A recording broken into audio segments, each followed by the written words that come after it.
Hi guys, and welcome back to another episode of Rebuilding Wimbledon. If we could get 400 likes on the video, that would be spectacular. Now, this month has been a really good one for us, and I felt that we were going to have a bit of a struggle in the early stages with some tough games, but I feel like we've come through relatively nicely, and for the most part, the players have really started to perform for us, and that's just what we need at this time of the year. So enjoy the highlights of the Watford game, and I'm sure we've got plenty of stuff to talk about in a sec. In fact, after the highlights, you will immediately see a little segment that I prepared earlier about the youth intake, because people wanted to see it, so I decided to do one. There weren't many face cam though, because you don't need it. So anyway, enjoy this and that, and I will join you after. Standing off of him a little too much, actually. That's not really good for my liking. Oscar on the rebound. Langura made a good save. They stood off of Pavon, even though we've got them set to close down, which was really odd. But there you go, 1-0 to Chelsea. We've not really offered much so far. Hazard steps up, scores a penalty. Tech said it was a dive. Oh well. 2-0 Chelsea. Cleverly to Ramselaar. Over the top, Murphy's onto this. He's not quite got the pace to get there. Now he does. He's into an open goal, and Murphy off the bench, back from his loan spell, scores against Chelsea to get us back in the game, and he just loves it. Well, there we go, 2-1 Chelsea. We've certainly not embarrassed ourselves and actually had a chance to equalise very late on, but unfortunately it was spurned. 2 men on him though. Can he find a cross? Not his strong point. Oh, Everton at the back post. Wow, that is just incredibly lucky. Ball bounces back off the crossbar from Baltam to Everton, who puts it in. 1-0 Wimbledon against Man United again. Picked up by Cresswell though. Farmer. Everton slips it through for Murphy. He's in again. Colin Murphy. Super sub. That's all he is, super sub. Wimbledon 2, Man United 0. We're going to do it again. God, he can't do it when he starts matches, but he's like Adam Lafondra for Reading back in the day. Super sub stuff. Cresswell out wide for Manquillo. This time ball across. Fabio. This time it is a goal. The 10 men have the lead. We've missed a penalty. We're down to 10 men, but we do lead at Ewood Park. Good stuff. Well, there we go. A 1-0 win away from home with 10 men for most of the game. Great result. Past his man and get into the box. Pulls it back. Oh, Fabio's in there, and it is 1-0 to Wimbledon here at the Riverside Stadium. We're on for another superb win if we can keep hold of this one. Whips it in. Fabio's header, and he's put it in again. Middlesbrough 2 goals down. We're down to 10 men, and we're doing it again. The same type of system in the last game. We've done it twice in a row now. 2-0. Slips it up for Fabio. This time he can't get... Oh, he's got it back though. Fabio's through, and Fabio has completed his hat-trick. With 10 men, we've won 3-0 away at Middlesbrough. What a result, and what a great game for Fabio. 3-0. There we go. 3-0. I think we've come onto a hell of a tactic for when you go down to 10 men, guys. Just going to very quickly show you the formation that we actually finished up playing. That was the one we finished with, and we did that against Blackburn too, and it worked a treat. So if you go down to 10 men, try that one out. For Ramselaar. There's plenty of players forward for him if he fancies it. One of them is Everton. Carlos on the rebound, and it is 1-0 to Wimbledon. Carlos with his first ever goal for the club with his mop-top hair shop cut. That's brilliant stuff. 1-0. Vasquez. It looks like there's too many spare players from... Oh, dear. Really poor defending there. 1-1. I hope this isn't going to be another one of those games against Palace where they just completely smash and grab us. 1-1. Ross comes back. Everton goal. 2-1 Wimbledon. Thoroughly deserved. Everton's 7th of the year. He's been superb in every single way this year. Another win would be amazing. 2 players there. Oh, God. Oh, for the love of God, guys. It's going to be one of those games, I can just tell. Unfortunately, we're creating chances, we're putting them away. Palace are just... Well, there we go. After the run we've been on, we were bound to have a game like this eventually, and frankly, you know, it's just going to happen sometimes, but still a good performance all round. Okay, so some people said they wanted to see me look at the youth intake, even if it is crap, which as you can see, it is. And unfortunately, we are getting there with the youth intake stuff, but again, every time I get the chance, I'm improving the youth facilities and the training facilities, but of course, like I've said, it's going to take decades, well, at least a decade of constant improvement to even get a vaguely good one, basically, and of course, the youth recruitment. So here we go. This is the youth intake this year. The one player that stands out is apparently this lad. This is Darren Webster. He's our standout man. But apparently he's not getting enough coaching attention despite this is his first day at the club. He's got good determination, which you know I like. But for a defender, 8 headings, 7... I mean, he's not awful, but let's face it, he's not going to be anything special, basically. And he dives into tackles, which is the last thing we need right about now. So he's sort of the standout player from it. The other one is James Ogden, who is centre mid. I mean... Nothing really stands out to me about these players that makes me think they're going to be anything special, but there you go. That's a little brief roundup of our youth intake. Don't expect to see anything from these guys, but I thought you guys would like to see it, so there we go. Hope you enjoyed that and pass it back to myself. Right guys, we're back, and our today's question of the day is this. What are your favourite kits from this year? And I do love a good kit. I actually really like Southampton's away kit, the green one, and the promo campaign they did for it was really nice, and I really enjoyed that one. I'm a fan of the Rayo Vallecano one with the rainbow on it. That's kind of cool as well. I can't really think of any home kits that like stand out as being awesome to me, but that's just what I can think of off the top of my head. Do let me know if you... Well, what kits do you guys like? Do let me know in the comments. And if you have any ideas for your question of the day, drop those in the comments as well with the hashtag QOTD. So, let's get into things. So, We're 6th in the league at the moment, as you can see, but we do have a game in hand which could potentially catapult us back up into 5th above Spurs. We've had a really good month. I cannot fault them. Against Palace, okay, there was some poorness going on in that match, but I felt like we were due a blip at some point, because we still played well enough to win the game, but Palace did that thing that Fulham did against us, where they scored with their first 2 shots on target, and we kind of just couldn't recover after that. We shouldn't really have conceded the goals. That was the problem. The first one was just a bad mistake from a free kick that nobody marked up for some reason, because I saw the whole thing. There was the free kick, and then they put it in, and then bang. Don't know what happened, but hey, sometimes that just happens, doesn't it? We've survived. We actually survived in mid-March, which was rather cool. I got the notification through and I was like, oh, hello there. So yeah, we have survived. Obviously our goal difference is worse than the other teams around us, but we still have the 9th best defence in the league and the 5th best, or it was 5th, might even be more now, attack. So this is definitely going to make for a very interesting analysis episode at the end of the season, because we have been really, really good in many, many areas. So that's important. Let's take a quick gander at the squad while we're here. Top goal scorer now is Fabio with 17 in 34, so basically 1 in 2. He's had a really good month. Got his hat-trick away at Middlesbrough with 10 men against Blackburn and Borough. Away from home, we kept clean sheets and won both matches with 10 men. We went down to 10 men against Blackburn after 20 minutes, 2 yellow cards for Planage. And Brian Gomez got sent off against Borough, and then we scored 2 more goals after that. And all I did was I dropped both the wingers. Well, you saw what I did at the end of the episode. I showed you in the highlights what I did for both games, and it works a treat if you've got a player like Fabio, because he just really excelled once you drop back a little deeper like that. But there we go. So, top assister so far is Everton with 11 now, which is superb. Player of the match is Everton again with 5. He's really stepped in now that Duarte's left. And having Ankeo, 8.66, but there is some friendlies in there, so do not let that fool you slightly. So, wow. Yeah, so let's just get into things. Why the hell not? Let's just jump straight in. Hopefully the form won't have been too badly affected by the result against Crystal Palace. I'd like to think that it wouldn't have been, because we still played well, but then, as you can see, like, we put 10 past Harrow. The 2-1 against Chelsea was reasonable. Colin Murphy, though, my goodness, he's back with a vengeance. But, again, I can only really play him off the bench because he just doesn't seem to have the ability to start matches for us, which is a shame, but there you go. I've experimented with all kinds of things. I've taken him, Baltam off of that Raumdeuter role. It just doesn't work for me. I'm going to put him in again, though, because Carlo's injured, so it makes sense for us, really. What's IPR mean? Feels he would... Oh, is he... I'm guessing he's available for someone like Morocco or some an African country, if I had to guess. Yeah, Morocco. Ooh, points. So, we're going to go with Fabio, Carlos, Everton, Ramselaar, Farmer, Baltam, Cresswell, Planich, Anderson, Manquillo, and Ribeiro. I've put Van den Heuvel out on loan to Kilmarnock for a bit, just because he's not going to play for us, and it makes sense. Yeah, okay, he's only 2 stars at the moment, but I just feel like there's potential in him to become a much better player, and I want to make sure that he does that, because for me, I don't know, there's just some really, really good stats that I like about him, and his crossing's actually gone up too, so hey, maybe he can improve in that role. Hey, that would be fantastic. Even if he just got his crossing up to maybe 11 or 12, that would be sufficient for me, because he's got some other interesting stats. I did think about inside forward potentially, but I don't know, they're not particularly enthralled with the idea of him being an inside forward, and I wonder why. What's the big drawback on that one? His flair's not great. To be honest, he's not an awful inside forward, but his finishing and his dribbling aren't superb yet. But still, 17 years old, so let's not bash on him too much, shall we? Fabio is in great form, and I'm hoping he can continue that today against Watford.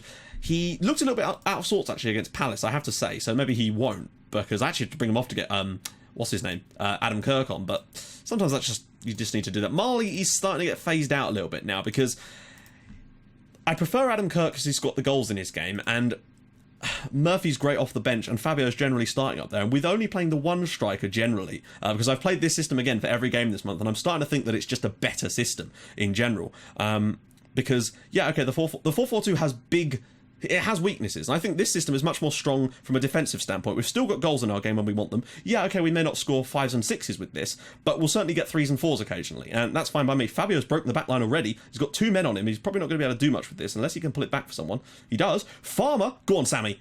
Baltam, Imran Baltam with his first ever goal for Wimbledon at the age of 17. That's probably his first ever senior goal. I don't suppose he scored any for Bordeaux, but we lead at Vicarage Road after just 50 seconds or something.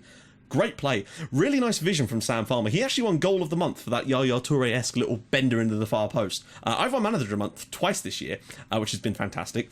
Fabio's won Young Player. We generally win a lot of Young Player awards just because our team is so young. I thought Farmer was going to shoot, but this is a beautiful piece of vision and a lovely little finish from Baltam. Hopefully that will give him a bit of confidence and allow him to really start to flourish in that position, because I do really want to have him there over Carno over time, basically. I want him to be the one that sort of holds down that role eventually. And that's generally the way I was looking at it. I also had a look, and I wondered if maybe the reason that we sort of favour that right wing so much is possibly also because of the way that our midfield is shaped. Ince, go on. Oh, well done, Luis Ribeiro. I've been alternating him and Langura a bit this month, and I might start doing that, actually start playing them in alternate matches, because he's dropping in his sort of potential. He's now just 2 stars, and Langura is 1.5, so I just think that maybe giving him more and more game time, there we go, Fabio's brought that down brilliantly, could be a good thing for his development. Fabio slips it through, not quite, but it is a corner, I think, and we're good from corners, as you know. We've actually scored the most goals from indirect free kicks in the league as well, with 7. Oh, and I did actually check, after 30 matches it was, there have been 3, not 4, 3 free kicks scored in the league, so it feels even worse than last year, to be honest. One of them was against us as well, wasn't it? I think it was Leicester City. Right, we're doing well, but I'm not entirely happy with things. We're winning, which is fantastic, but I would like to see a little bit more control of the match. We're just going to take a little look and see if there's any way we can fix that. Okay, so Watford are very much down that wing, as are we.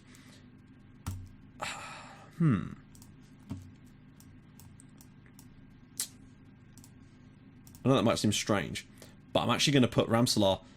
Actually, what I'm going to do is I'm going to move Ramselaar to a central role, and then have Farmer over here to cover a bit more, if indeed that could work. I don't know, because Ramselaar, if I don't want to put them both on this side, that would be a bit strange, and would leave us too exposed, but I don't want Ramselaar... I don't want them...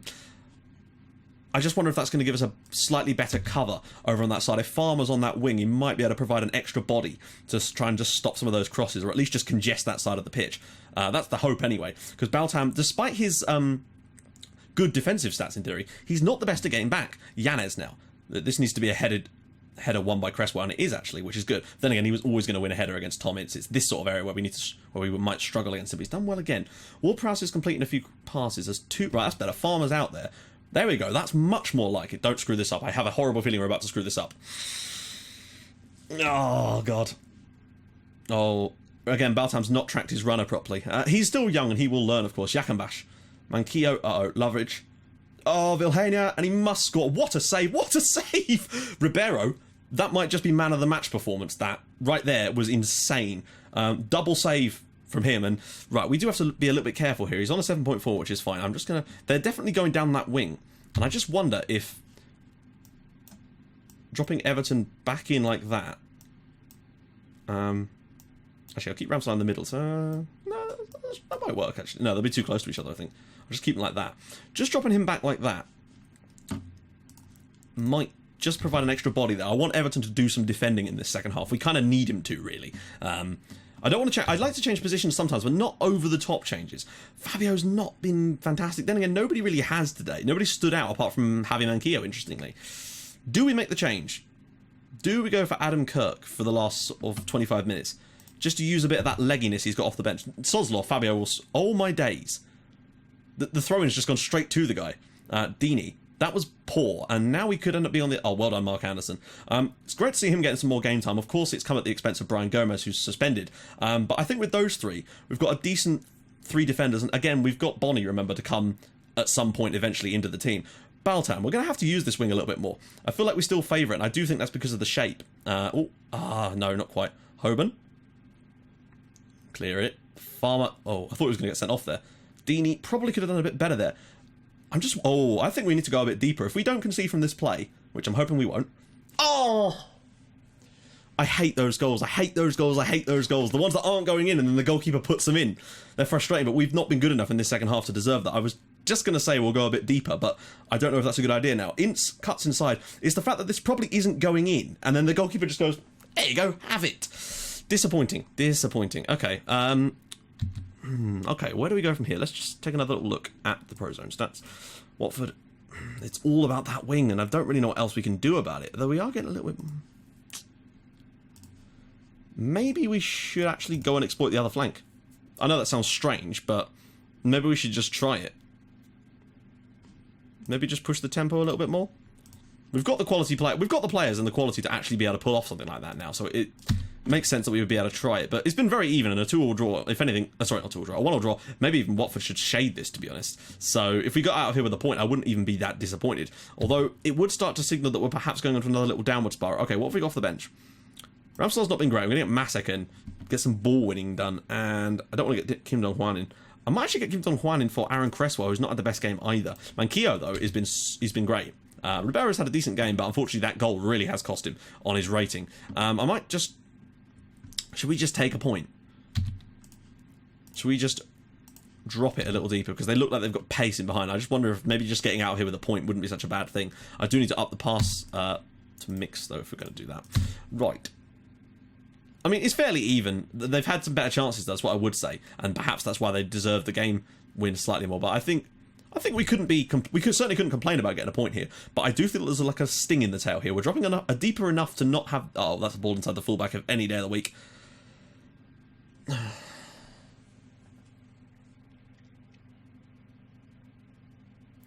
Damn it. That's disappointing, to be honest. I suppose we were due a little bit of a poor run, but I thought this... Like, he's there, and then the tackle comes in, and... They just weren't quick enough to get to that. Nothing Ribeiro can do, really. It's disappointing to concede a late goal like that, particularly when we... Oh, hello. Oh, no, that's not going to be it, is it? Everton whips one.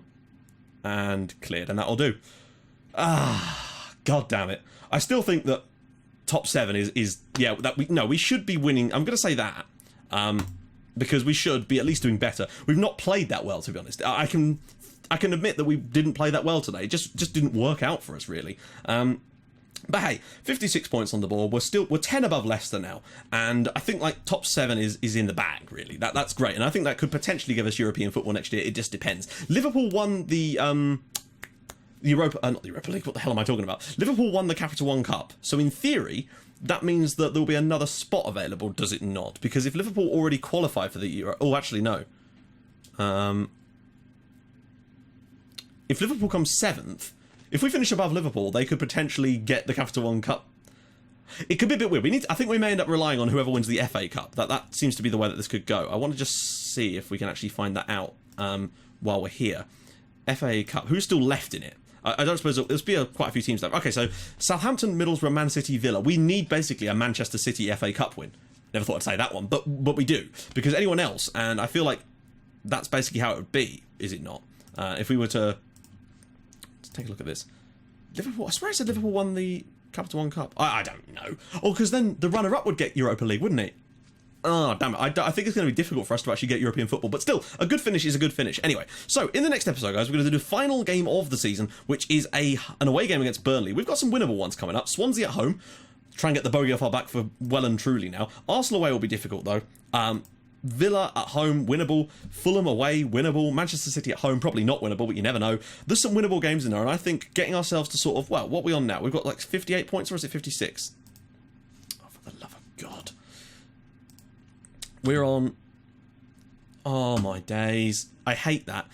So, yeah, we've got 56 points. I want to see us finish this year with sort of 63, 64 points. If we can, that'd be awesome. Anyway, guys, if you've enjoyed this video, please do smash the like button. That'd be fantastic. And if you haven't already, please do subscribe to the channel for more videos like this in your inbox every single day at 7 o'clock. And I'll join you guys in the next episode for the final game of the season. Obviously, there'll be a squad report as well. And obviously, later that day, there'll be an analysis episode as well. The last one didn't go down so well, but I'm still going to do it again because I quite enjoyed doing it. And some of you did, so that's fine by me. Anyway, I'll join you guys in the next episode for the game against Burnley. Thank you so much for watching. Bye-bye.